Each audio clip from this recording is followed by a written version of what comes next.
Hello everyone, welcome to my YouTube channel learn with Kanika. आज हम करेंगे यूपी प्राइमरी सुपर टेट के लिए हिंदी का प्रैक्टिस सेट 9, जिसमें हम इसके इम्पोर्टेंट 50 क्वेश्चंस करेंगे। इससे पहले हिंदी के 8 सेट कंप्लीट हो चुके हैं, तो आप प्लेलिस्ट में जाकर उन वीडियोस को ज़रूर देख सकते हैं। साथ ही अगर आपको वीडियो अच्छी लगे तो इसे लाइक एंड शेयर करना ना भूलें, और चैनल पर नए हैं तो चैनल को सब्सक्राइब भी ज़रूर करें। क्वेश्चन फर्स्ट है, नीचे दिए गए अपठित गद्यांश को ध्यानपूर्वक पढ़कर पूछे गए प्रश्न का उत्तर दीजिए।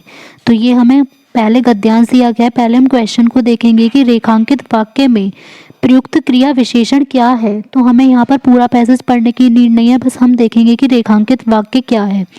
तरुणों के जैसे भविष्य उज्जवल होता है, वैसे ही वृद्धों के लिए अतीत। तो यहाँ पर दिया गया है कि इसमें कौन सा क्रिया विशेषण है। तो ये बताया गया है कि जैसे कि तरुणों के मतलब तरुण जो जवान लोग होते हैं उनके लिए भविष्य, उनके जैसे भविष्य उज्जवल होता है, वैसे ही वृद्धों के लिए अतीत होता है। तो यहाँ पर टाइम की बात की गई है, तो यहाँ हो जाएगा हमारा रीतिवाचक क्रिया विशेषण ऑप्शन डी। 6 वर्ण किसके संयोग से बना है। तो ये एक संयुक्त व्यंजन है। बताना है कि ये किसके संयोग से बना हुआ है। तो क और श के संयुक्त से 6 संयुक्त वर्णन व्यंजन बनेगा। तो आंसर हो जाएगा ऑप्शन ए। नेक्स्ट है, इनमें से कौन सा शब्द तत्सम है। तो जो हमारा संस्कृत का शब्द होगा, स्वतंत्रता, श्रद्धा, झोंपड़ियों या आज़ादी। तो इन चारों में से जो तत्सम शब्द है ये है श्रद्धा।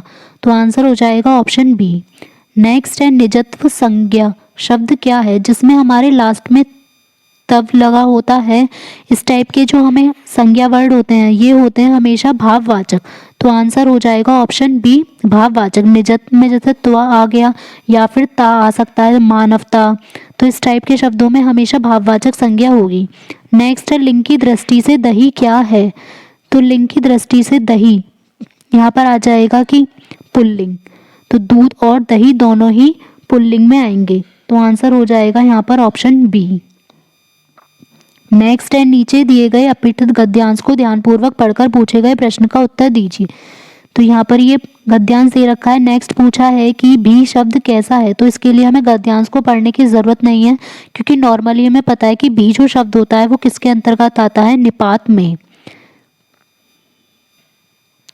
नेक्स्ट है ख, जो क वर्ग का दूसरा वर्ण है ख, ये किस टाइप का व्यंजन है, अघोष, अल्पप्राण, घोष या फिर विवृत। तो जो ख होता है वो हमारा कैसा होता है, अल्प प्राण व्यंजन। तो ये वाली हमने ट्रिक भी लर्न की हुई है कि महाप्राण और अल्प प्राण को हम कैसे लर्न कर सकते हैं, तो वो आप आई बटन पर क्लिक करके ज़रूर देख सकते हैं। नेक्स्ट है, वह तत्सम शब्द बताइए जिसके साथ उपसर्ग और प्रत्यय दोनों का ही प्रयोग हुआ है, जिसमें उपसर्ग का भी यूज़ हुआ हो और प्रत्यय का भी यूज़ हुआ हो। तो हमें ऐसा शब्द देखना है, मानवीय। इसमें हमारा यह केवल प्रत्यय है, यहाँ पर यह प्रत्यय है लेकिन कोई भी उपसर्ग नहीं है। अधीर में यहाँ उपसर्ग यूज हो रहा है ए, लेकिन कोई भी प्रत्यय नहीं है। मानवता में ता प्रत्यय है लेकिन कोई भी यहाँ पर उपसर्ग नहीं है। नेक्स्ट है विखंडित। तो इसमें वी हमारा उपसर्ग हो जाएगा और खंड, वी प्लस खंड प्लस इत, यहाँ पर प्रत्यय भी हो जाएगा हमारा और उपसर्ग। तो आंसर हो जाएगा ऑप्शन डी, विखंडित। नेक्स्ट है, भाववाचक संज्ञा इनमें से कौन सी है, पराया, जागरण, अपना या फिर सभ्य। तो इनमें भाववाचक संज्ञा यहाँ पर आ जाएगी ऑप्शन सी, जागरण। नेक्स्ट है, ऋषि का स्त्रीलिंग क्या है। तो ऋषि का यहाँ पर स्त्रीलिंग हो जाएगा ऋषिका, ऑप्शन सी। मेढक को पत्थर से मारो। तो ये से को यहाँ पर अंडरलाइन किया गया है। बताना है कि ये कौन सा कारक यहाँ पर यूज हुआ है।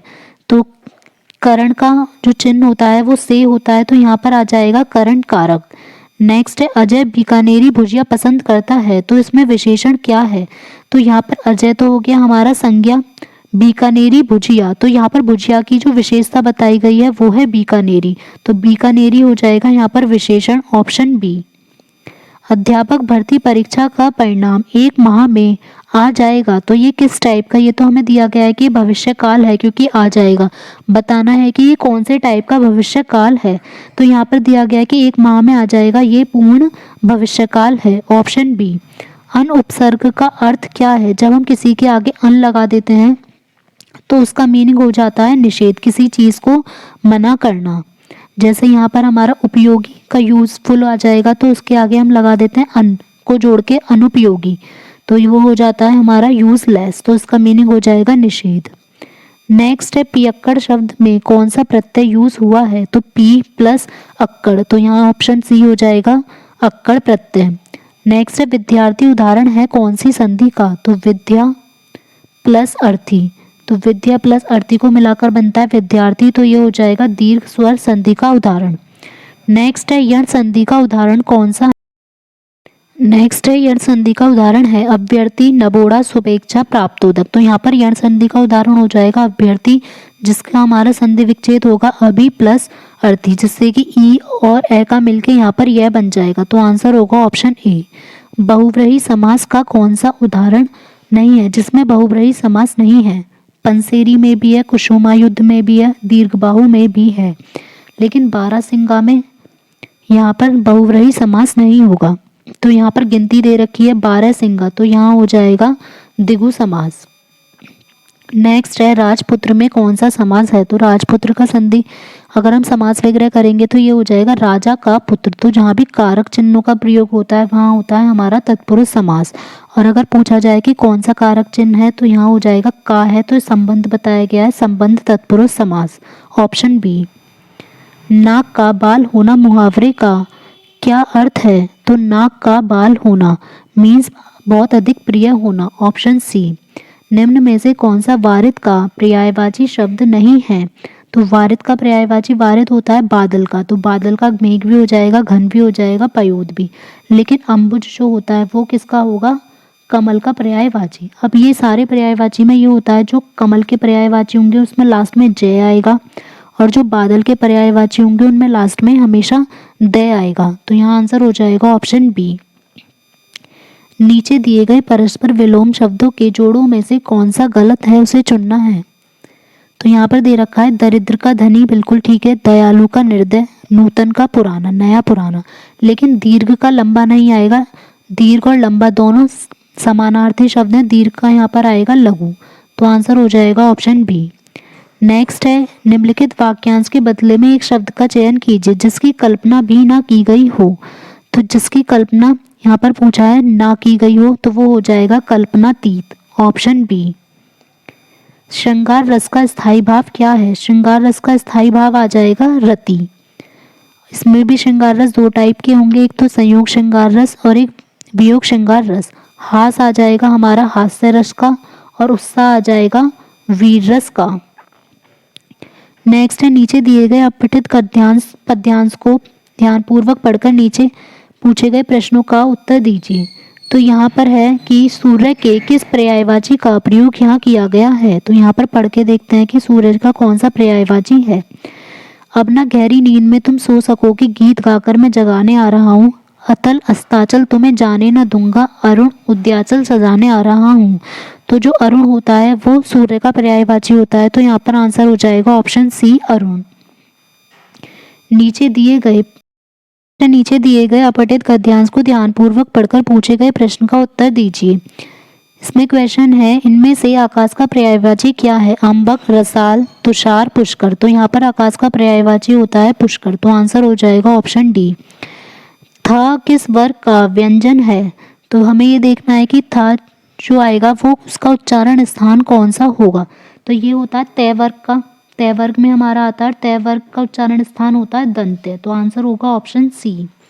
व्युत्पत्ति के आधार पर संज्ञा के कितने भेद होते हैं, तो मीन्स उत्पत्ति के जो आधार पर संज्ञा के भेद हैं वो हो जाएंगे 3 प्रकार के, व्यक्तिवाचक, जातिवाचक और समूहवाचक, तो आंसर हो जाएगा ऑप्शन ए। नेक्स्ट है वकील किस भाषा का शब्द है, वकील किस टाइप की भाषा का शब्द है, फारसी, अरबी, तुर्की या फिर पुर्तगाली। तो यहाँ पर वकील आ जाएगा अरबी भाषा का शब्द, ऑप्शन बी। नेक्स्ट है लोटा छत से गिरा, तो इसमें कौन सा कारक है, जब कोई चीज़ कहीं से गिर रही होगी मीन्स अलग हो रही है तो वहाँ हमेशा होगा अपादान कारक। तो यहाँ लोटा छत से गिरा है तो वो अलग, छत से अलग हुआ है, तो आंसर हो जाएगा ऑप्शन बी अपादान कारक। निम्न शब्द में से विशेषण कौन सा है, तो इनमें से कौन सा शब्द विशेषण है, सच्चा, क्रोध, शीतलता, खुशी। तो यहाँ पर विशेषण आ जाएगा सच्चा, जो कि एक गुणवाचक विशेषण है। और क्रोध, शीतलता और खुशी ये सारे शब्द हैं संज्ञा के, और संज्ञा में भी भाववाचक संज्ञा के उदाहरण। इनमें से भूतकाल किस वाक्य में प्रयुक्त हुआ है कि राम पढ़ चुका है, हम कल घर जाएंगे, श्याम ने अभी खाना खाया है, वह जा चुका है। तो यहाँ पर इसका आंसर हो जाएगा भूतकाल में कि श्याम ने अभी खाना खाया है, ऑप्शन सी। अधिगम शब्द में कौन सा उपसर्ग यूज हुआ है? अधिगम शब्द में उपसर्ग यूज हुआ है अधि प्लस गम, तो यहाँ हो जाएगा ऑप्शन सी अधि। निम्नलिखित में से कौन सा शब्द इल प्रत्यय से नहीं बना हुआ है? जटिल में भी इल का यूज हो रहा है, धूमिल में भी, कुटिल में भी, लेकिन ज्ञाशकीय में कहीं भी इल का यूज नहीं हो रहा, तो आंसर हो जाएगा ऑप्शन डी। नेक्स्ट है दिग्भ्रम उदाहरण है। दिग्भ्रम कौन सी संधि का उदाहरण है? तो यहाँ पर ये आ जाएगा व्यंजन संधि का उदाहरण, ऑप्शन सी। विद्यालय शब्द में कौन सी संधि है? तो विद्या प्लस आलय, तो यहाँ पर आ जाएगी दी स्वर संधि, जिसमें भी कौन सा हो जाएगा? दीर्घ संधि। नेक्स्ट है ऋण मुक्त समस्त पद का विग्रह क्या है? तो ऋण मुक्त का मीनिंग हो जाएगा ऋण से मुक्त, ऑप्शन डी। और इसमें जो समास है ये कौन सा हो जाएगा? हमारा तत्पुरुष समास। ईश्वर तुम्हें सफलता प्रदान करे, यह वाक्य कैसा है? तो वह इच्छा कर रहा है कि ईश्वर तुम्हें सफलता प्रदान करे, तो यहाँ हो जाएगा ऑप्शन सी इच्छावाचक। नेक्स्ट है स्थिति में परिवर्तन न होने के भाव को व्यक्त करने वाली सही कहावत कौन सी है जिसमें स्थिति में परिवर्तन ना हो? जस तूला तस बनी बराता, ना सुख में मोटे ना दुख में पतले, ना गरजे ना बरसे वही धूप की धूप, वही ढाक के तीन पाक। तो इस स्थिति में परिवर्तन ना होने वाली जो सही कहावत है वो होगी वही ढाक के तीन पात, ऑप्शन डी। अश्व का पर्यायवाची शब्द निम्न में से कौन सा नहीं है? तो अश्व का हमें पता है कि घोड़े का होता है, घोड़ा भी होता है, घोटक भी होता है और है भी होता है, लेकिन जो कटक है वो अश्व का पर्यायवाची नहीं है। नीचे दिए गए परस्पर विलोम शब्दों के जोड़े में से गलत को चुनना है। तो यहाँ पर नश्वर का बिनश्वर दे रखा है, तो नश्वर का हमारा आता है अश्वर, तो ये गलत हो जाएगा हमारा। पक्ष का विपक्ष सही है, निरर्थक का सार्थक सही है और पतन का उत्थान ठीक है, तो आंसर हो जाएगा जो रॉन्ग है ऑप्शन ए। निम्नलिखित वाक्यांश के बदले में एक शब्द का चयन कीजिए जो नम्रता से बोलता हो। तो जो नम्रता से बोलता हो उसको बोला जाएगा मृदुभाषी, ऑप्शन सी। क्रोध किस रस का स्थायी भाव है? तो क्रोध जिसमें गुस्सा आएगा तो ये हो जाएगा रौद्र रस, रौद्र रस का स्थायी भाव हो जाएगा क्रोध। और उत्साह होता है वीर रस का स्थायी भाव। नीचे दिए गए अपठित गद्यांश को ध्यानपूर्वक पढ़कर पूछे गए प्रश्न का उत्तर दीजिए। यहाँ पर दिया गया है कि कपाल का अर्थ क्या है? यहाँ पर नीचे दे रखा है कि काल के कपाल पर लिखता मिटाता हूँ, गीत नया गाता हूँ। तो कपाल का जो अर्थ है वो होता है मस्तक, तो आंसर हो जाएगा यहाँ पर ऑप्शन बी। नेक्स्ट है नीचे दिए गए अपठित गद्यांश को ध्यानपूर्वक पढ़कर पूछे गए प्रश्न का उत्तर दीजिए। चंद्रमुखी शब्द में कौन सा समास है? तो इसमें पढ़ने की जरूरत नहीं है, हमें देखना चंद्रमुखी शब्द, तो जिसका मुख चंद्रमा के समान हो। इसका कोई तीसरा मीनिंग तो नहीं निकल रहा, तो इसीलिए यहाँ पर हो जाएगा ये सिंपल कर्मधारय समास, ऑप्शन ए। नेक्स्ट है श्वास के आधार पर वर्णों को दो रूप होते हैं, तो वो कौन से होते हैं? तो श्वास के आधार पर दो टाइप के होते हैं, अल्पप्राण व महाप्राण।